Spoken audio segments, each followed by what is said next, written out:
Thank you. I'm so excited to be here. It's my first trip to the UK. Got off the plane yesterday morning, had 2 hours of sleep, ran over to Holyrood. Totally running on adrenaline. It's going to be good. Before we get started this morning, I just wanted to do a little bit of housekeeping because I did start a new job at NoveList about 4 weeks ago, and I don't have business cards yet. So if you want to get a hold of me, this is my new email address. I'm on all the social media platforms at Webmaster Girl. Over drinks tonight, we can talk about how I got that handle, except for LinkedIn, where I'm under my actual real name. And I'm not going to be offended if you want to tweet or post on Instagram or whatever during my talk today. If you would also, besides using the hashtag Edge2020, if you would throw in library marketing, I would super appreciate it. So I am a very lucky girl for a lot of reasons, but one of them is that when I was growing up, I had 2 dream jobs that I wanted to pursue. One was television news and one was working in a library, and I've gotten to do both. I started with TV news. This is a shot of me here on the left in my mother's yellow blouse. When I was 12 years old, I got to anchor a segment on our local public television station. Very exciting. It totally lit the bug for me for journalism, and I went to university and worked for 20 plus years in TV news. Won an Emmy, did health reporting, did investigative reporting. Loved my job. But in 2013, I just started to get the itch of, okay, I've done as much as I think I can do in this job, and I would like to transition over to the library thing that I was thinking about when I was a kid. So I luckily got an interview with the deputy director of the Public Library of Cincinnati in Hamilton County. That's the second in charge. And it was a pretty typical interview, except at the end, when he was finished questioning me, I started basically interviewing him because I was a journalist, and that's what we do. And at the time, my questions were really based on, is the library industry going to survive? That's because I had an outsider's perspective of libraries at that point. I was worried that the influx of ebooks and audiobooks and the digital market, Google, was going to have an effect on the library industry. Thankfully, he set me straight, and he gave me the job. And that conversation really colored everything that I've done in library marketing from this point out, because it occurred to me that if I, a person who has used the library my entire life, if I was worried about whether libraries would remain relevant, what does a person who doesn't come into the building or doesn't interact with the library, what is their perspective? And I think that's why library marketing is so important. It's because most of your community has an outsider's perspective of what you do. And we need to make sure that we change that in order to thrive as an industry. I don't know if this is the case here in the UK, but in the US, librarians really hate the word marketing. They feel like it's a dirty word, but I'm going to use it a lot today because it's not a dirty word. It's absolutely essential. We have to start talking about what it is we do in the library industry, because we have to change that outsider's perspective, of course. Your libraries do amazing work, and you've heard just a few examples of that already this morning. You are beloved by your community, and it's time that we start to take pride in that and stop being humble and market ourselves. And sometimes we think that marketing has to be done just by communications professionals. The other thing that I've been trying to do in my work in library marketing is to educate librarians and library staff members, and I'm going to use those terms interchangeably. But when I talk about librarians, I mean anybody who works inside the physical library building or works for a library. We have to educate them that they too can do marketing. It is in their job, and it's essential to their job that they talk about what it is that they do every day. I read an article recently about what Scottish library customers want, and this is 4 things that they want, and it kind of occurred to me as I was reading it that these are things that customers around the world want from a library. And I ran over to the Central Library here in Edinburgh yesterday, and my suspicions were confirmed. You're already providing that for your customers. So why is it that people think these are things that they can't get yet, but that they want from their library? That is an essential part of marketing. We have to make sure that they know that these are things that are happening in the library, that they can access, and that will continue to be a part of your library as a thriving community. So we're going to talk about what we do all the time. And this is kind of a change in mindset for library staff members. This is not something that you will just talk about at one staff meeting and then magically it will change and everything will be wonderful. You're going to have to talk about this with your staff, with your coworkers over and over and over again for a long time, because the future of our industry really is at stake. No matter where you are, libraries are always the target of cuts in funding. Even in the US, we're always fighting off legislators who want to cut our funding. And marketing can really make it hard for those leaders to make that decision. I want to make it really uncomfortable for them to cut my money. And I want my community to come to my aid, to rise up anytime that the funding for libraries are threatened. So talking about what we do is going to help us to do that. Because we don't have money for AI and we don't have fancy digital stuff, but we do have people, and we have people who are passionate about what they do within the library. And that is our key differentiator, and that's what's going to make us a thriving industry. So we're going to talk today about empowering library staff to be marketing ambassadors. When I say this, I sometimes get worried looks from library staff members because you guys are doing a lot. You're very busy, and to ask you to do something additional feels like a burden.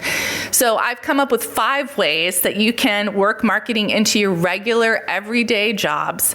It's not something that's extra. It's just basically involves talking more and being a little more aware of the connection between what you do and how you present it to the community. So my first one is merchandising. And I put this first because it's kind of an easy win for libraries. And when I talk to librarians, this is the one they get the most excited about because it means that they get to manipulate their physical space. The whole point is to get people to engage with your library by making the physical space one that's easy to maneuver. And the best way to think about this is that you're going to present your items in a way that compels people to interact with them. There is a librarian at the Toledo Public Library who did a great presentation on merchandising. If you go, I have a blog at superlibrarymarketing.com. If you go there and just type merchandising into the keyword search, you'll be able to see it. I'll also make sure I tweet out a link to her article after this presentation. But she has a little bit of a more complicated process for doing this. I've simplified it a bit. And basically what you do is you look at the space inside your library branch. What is happening in there now, and what do you want people to actually do when they walk into a library? In my former role in Cincinnati, I used to do signage evaluations with libraries. And one of the first questions we would ask the branch managers as we walked in is, okay, so people walk in this building, where is the place that most people, where do they move physically? And where do you want them to move? Most of them wanted people to be able to see the reference desk and to see where the holds were. And a lot of times their building was not set up that way. So being able to manipulate the shelves if possible, or to use signage to help direct people where you want them to be interacting is a key thing that you can do. And I kind of do this every year really with libraries. I try to say, just reevaluate your space and see if people are using it the way that you want them to use it. Again, I don't know if this is a thing here in the UK, but in the US, there's some controversy around making libraries look like store layout. I'm an advocate of that because people are used to going to the store. They're used to seeing book covers face out, not spine out. They're used to things being arranged in categories and not by the Dewey Decimal System. And we're competing with stores. So I think it makes sense for us to change our layout and mimic stores. And again, the goal is to make the experience easy. If it's easy, people are going to come back. If it's hard, it's going to be a burden, and they're going to think twice about using your library. So merchandising is very important. The second thing you can do to market your library is to provide exceptional customer service. And there is a term in marketing called surprise and delight, which is exactly how it sounds. It means that you provide such great customer service that people are surprised and delighted. And the reason this is great marketing is, think about what happens when you have a fantastic interaction with a brand, because it doesn't happen very often, I would assume. The first thing most people do is run to their friends or run to social media and post like, I just had this great experience with such and such store. You guys should all shop there. That's what we want for libraries. We want people in the community to be talking about what we do positively. And the way to do that is to provide them with exceptional customer service. And libraries are uniquely positioned to do this because most of what we do in customer service is very personal. And people are really craving personalized customer service these days. I have two studies that I often point to with my library colleagues when I'm trying to convince them that customer service is a thing that they need to think more about. One is from Cloud IQ, and it says 69% of people want personalized service in brands. The more recent study from 2018 is from a marketing firm called Accenture, and it says 91% of people will frequent a place where they received personalized service. Can you imagine what would happen if libraries promoted the fact that their services are personalized reading recommendation, help with references, personalized genealogy help, cancer help, the mental health issues?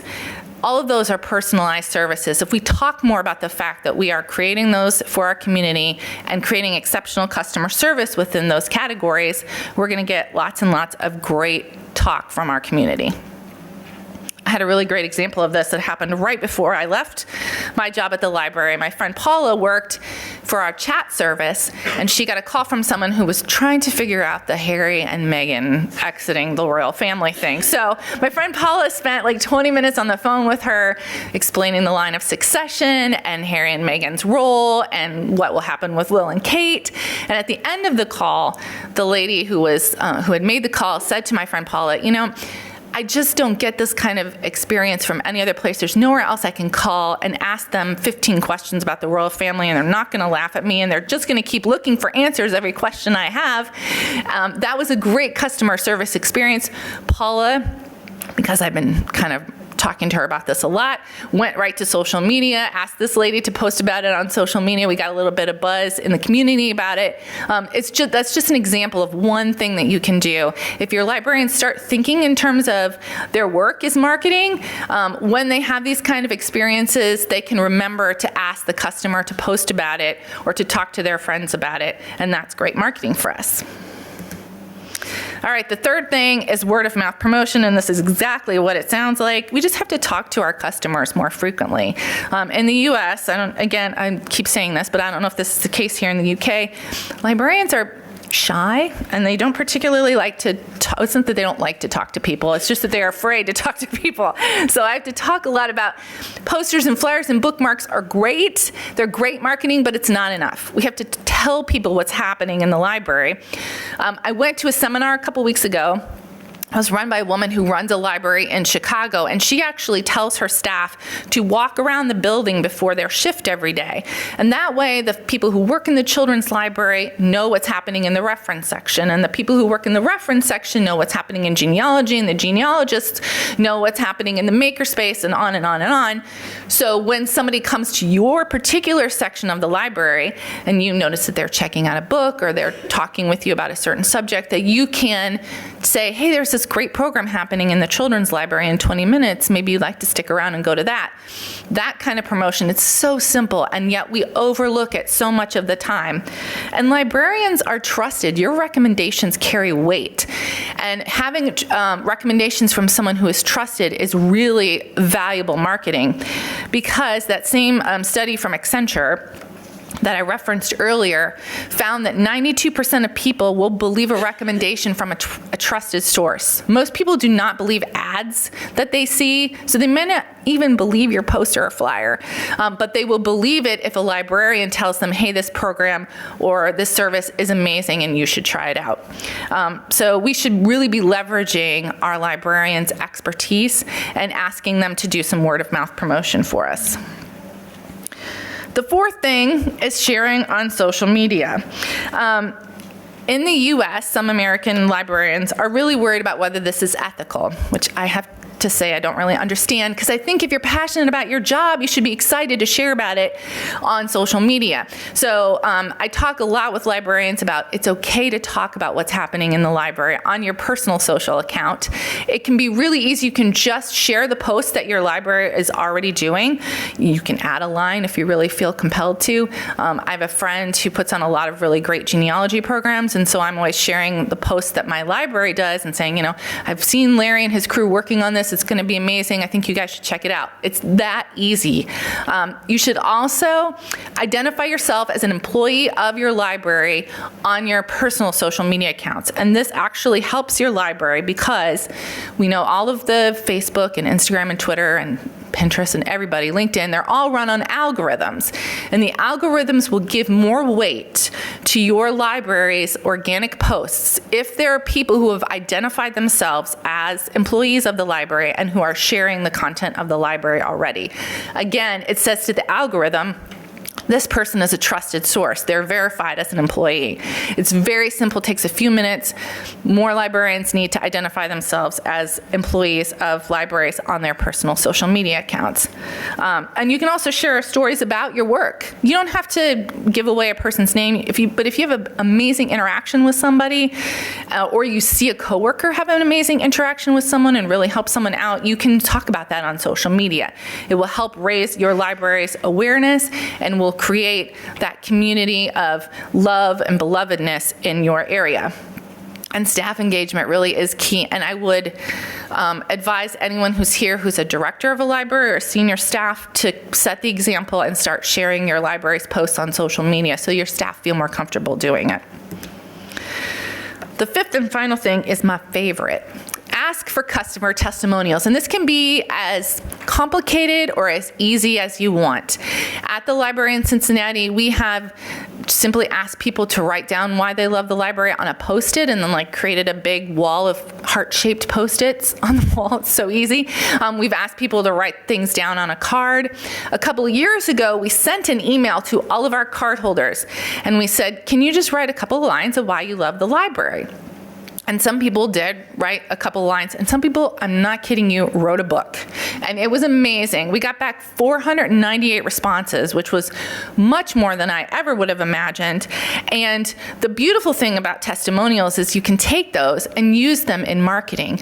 They make great social media posts. They make great regular posters just on your wall if you want to make a decorative poster with a quote from a customer. These are people who are actually using your library. It's going to give your brand, again, some social proof, your library brand, some social proof in the community. You can also turn it into a video, and this is really easy. You don't have to have fancy production equipment. You can shoot video on your iPhone and edit it using software that's readily available on the internet. And we did this with those customer testimonials that I just talked about, the email. Like I said, we got 498 back, so we picked some, we put them on a card, we sat librarians down, we didn't let them read them beforehand, we just handed them a piece of paper, and we turned it into a video that has turned into a really great marketing tool for the Cincinnati Library, and I wanted to play you just a little snippet so you could see what this is. The Green Hills Branch Library is awesome. The staff is very knowledgeable and helpful, even when my 12-year-old asks them numerous questions about things we can look up online. They have patience and never turn him down. A thankful patron, that's so nice.